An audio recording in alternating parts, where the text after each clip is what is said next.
Hello everyone, welcome to my program. My name is Dr. Lee. I come from Bukit Mentajam and right now I'm staying in Kluang, Johor. So welcome everyone. Today I would like to share with you tips on this very important exam. Tips on it, how to prepare for the exam, what are the requirements of the exam, and how to do each part of what you call Muet. Some people pronounce it as Muet, but I pronounce as Muet. It's okay. Muet is okay. Why? Because this is simply the acronym, the short form. Okay, I follow the pronunciation accordingly, but others say Muet, I accept as well. It's okay. So M for Malaysia, not Malaysia, but Malaysian, belonging to Malaysia. U, University. E, English T test. So Muet, the acronym. So what are the things that you need to know about this very, very important exam for Malaysians? Firstly, it is a prerequisite for admissions into all public and private universities in Malaysia. I've written very clearly on the board. So whether you are going to a public university, which is a government university, we have a lot in Malaysia, or you would like to go to a private university, that we have a lot too, it is necessary to sit for the Muet paper. I mean our own local universities. Private, local, I mean to say that it is a private university but set up in a Malaysian, following the Malaysian laws. Okay, we have to other countries, prestigious universities from other countries, whether they want Muet or IELTS, that is because they are imported universities. For that I'm not mentioning, I'm not going to talk about this, okay? I'm only talking about those universities, private, but require Muet. Is a requirement. Otherwise, probably they would want IELTS, okay? Now, so here in Malaysia, okay? And public servants, people working in the government sector, including teachers. So if you are a teacher and sitting right in front of me, maybe you should listen, and it will help you. You can listen, and it helps you. Many civil servants or government staff, they take Muet. Two reasons. Firstly, because it gives them an opportunity for promotion. They can go up higher. And number two, I believe many teachers and government staff, maybe nurses or government officers, department officers, they also challenge themselves by taking Muet. Not necessarily because they want a promotion. Of course, it is one of the reasons why they take Muet, but they take it to challenge themselves, to see how much they have acquired. I mean, their English capability, how good they are in English. They want to challenge themselves. It's a good thing. It's a good thing.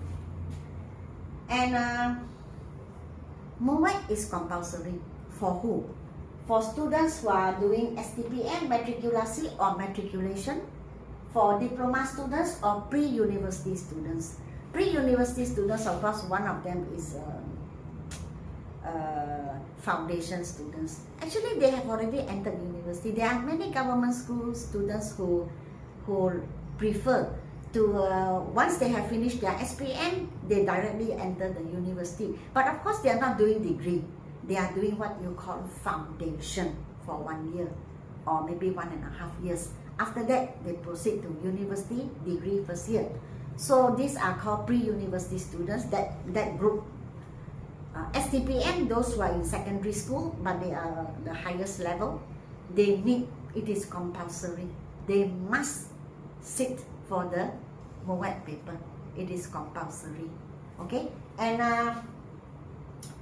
if they join this foundation, maybe they do their Muet in foundation, but maybe they are not happy with the results. or maybe they feel that the band is not what they want, or not what the university wants, they are required to take this Muet within the first academic year. That means degree first year. That is the max. Okay? Largely recognized only in Malaysia. Well, it is a Malaysian university English test, of course, recognized in Malaysia. But before I uploaded this video, I did go to the website, to the internet, to have a look, and I saw that some universities in Singapore, they actually recognize our Muet paper. But whether what I read is applicable now, because rules and regulations they change, so I don't know, maybe now it is still recognized, or maybe now it is not. That I'm not certain. So if you are planning to go to Singapore, I'm in Johor, so a lot of our students love to go to Singapore to study. So if you want to go to Singapore to study, I'm sure you will go to the website to have a look. So which university you prefer to go and have a look at the website and see whether they accept, they recognize our Muet. If they do, very good. If not, then you see what they want. Always obey regulations, always follow the rules, okay? Do your homework in simple terms, okay? And our Muet paper is conducted 3 times a year: April, August, December, okay? And the results of the Muet paper that you sit for. So our results in Muet, it is, you are given the band. It's from band 1 to band 6, okay? Now band 1 is the lowest. If you look at the Muet criteria, band 1 is actually very limited user. That means they know very little reading, writing, very little speaking, very little listening, very little, very limited. Band 2, considered low as well, limited user of the English language. Band 3, average. Let us say band 3 is 50%, because band 6 is the maximum. So average, I would say that 50% you have grasp the language, 50%. So 50%, let us say the lecturer speaks, say something in 20 words. This band 3 student would understand 10 words. I just use this as an example, a measurement. Band 4 is good user. Band 5, very good. Band 6 is excellent, the best. Okay? And critical courses. Here, my critical courses means mainly science-based subjects or faculties or courses. For example, pharmacy, for example, medicine, engineering more towards the science part, the science engineering, like civil engineering. And law is one of it. Law is not a science subject, it's more towards the arts, but law students need to be very good in English, okay? So for those critical courses, we need band 4 and above. If you can get band 5, it is better. Now, sometimes students may think, why? Well, let me tell you this. Because English is used in your university days. A university may accept you based on band 3. I'm not talking about any university. I'm just saying University X, for example. Let us say a university accepts you band 2 or band 3. Let us say only.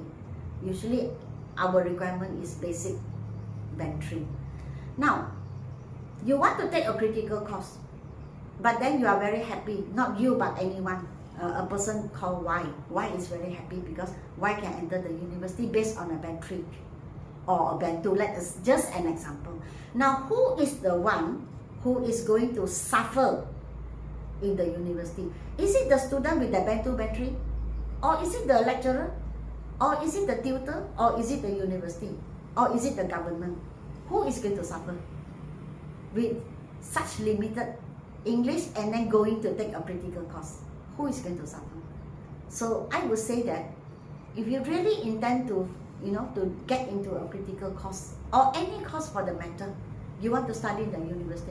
We are not talking about the 4 years you are in the university or 3 years. We are talking about the time you leave the university. The problem is leaving. The problem is not entering only. Entering, yes, you can enter. How about leaving? Once you leave the university, how are you going to cope? So that is the important thing. I'm just sharing what I know, what I think. Okay, you may not agree with me, but this is what I think. Okay, now you are tested on 4 areas: listening, speaking, reading, and writing. 4 areas, and each area has a weightage. Weightage means the percentage it carries.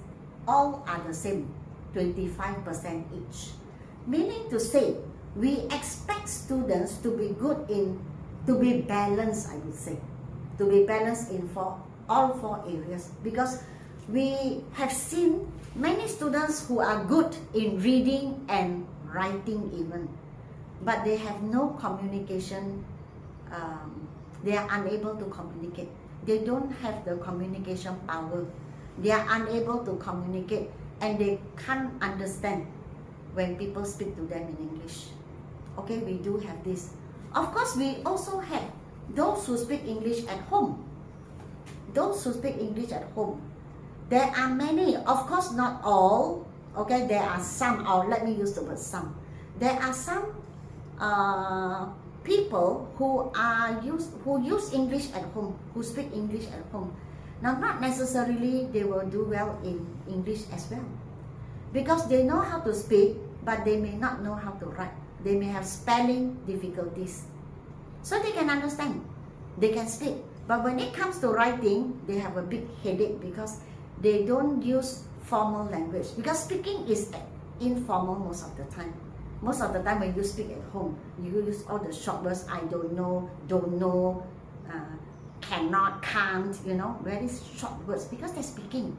You can't expect a person to speak in a full sentence. So when it comes to writing, they have the tendency to use how they speak to write. So I'm sure you know, I don't have to elaborate anymore. If you speak Mandarin at home, what happens when you go to a Chinese school? A Chinese educated student in a Chinese school may fail Chinese. It is the same as a student who is studying in an international school who fails English. The same as a student who studies in SK or SNK, and that person is, you know, speaking the Malay language at home, but he can still fail the Malay language. Why? Because we cannot use spoken language in writing. Same as when a person knows how to read and write, it does not mean the person can speak and understand. So Muet is very good because it wants you to be balanced. All 4 areas you must be good, and then divide by 4, you get your band. And listening is under paper 800/1. Speaking is 800/2. Reading is paper 800/3. And writing is paper 800/4. Okay? And the validity. How long is your certificate? The Muet certificate valid? That means for how long it is still in use? 5 years. After 5 years, if you need the Muet paper, the certificate, whether for work or for anything, you have to sit for the paper again, because after 5 years, the Muet certificate is of no use anymore. Okay, so that's all I want to say. The next video, this is my first video. My second video, I will start to break up. I will start to talk about listening, how to do your listening paper, what are the requirements, how to do well, how to prepare. And after that, speaking, reading, and writing. Okay, so every aspect of the Muet paper, I will discuss with everyone what I know, what I understand, and I love to share with you. I hope you don't mind sharing with me and understanding and being with me. Okay, I say what I know, and of course no offense taken whatever I say, because I'm not scolding you, I'm just sharing with you. Okay, so thank you for watching. Do give me a like, share, and subscribe, and I will see you again the next video, which I will touch on listening. Paper 800 stroke 1, 25% of the weightage. Okay, goodbye and see you again.